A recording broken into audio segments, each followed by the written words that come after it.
there is always plus points and negatives for everything. And അത് കാരണം ഉണ്ടായ നഷ്ടവും എന്താണ്? എന്താണെങ്കിലും എന്തിനും ഒരു അഡ്വാൻറ്റേജ് ഉണ്ടാവും, ഡിസ്അഡ്വാൻറ്റേജ് ഉണ്ടാവും. അതാണ് നമ്മൾ ലൈഫിൽ മനസ്സിലാക്കേണ്ട കാര്യം.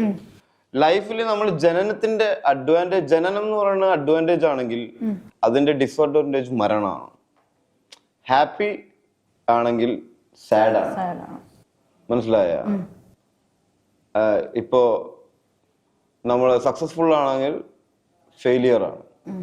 ഇത് ബോത്ത് ഉണ്ടാവും എന്താണെങ്കിലും.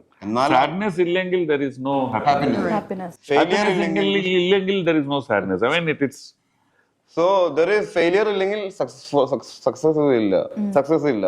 സക്സസ് ഉണ്ടെങ്കിൽ ഫെയിലിയർ ഉണ്ടാവും. ജനിച്ചാൽ മരിക്കണം. അതെ. അപ്പോ എന്റെ ചോദ്യം ഇതാ, സിനിമയില് ഫെയിം ഉണ്ടാവും, അതേപോലെ തന്നെ ഫെയിം മൂലം നമുക്ക് വിഷമവും ഉണ്ടാവും.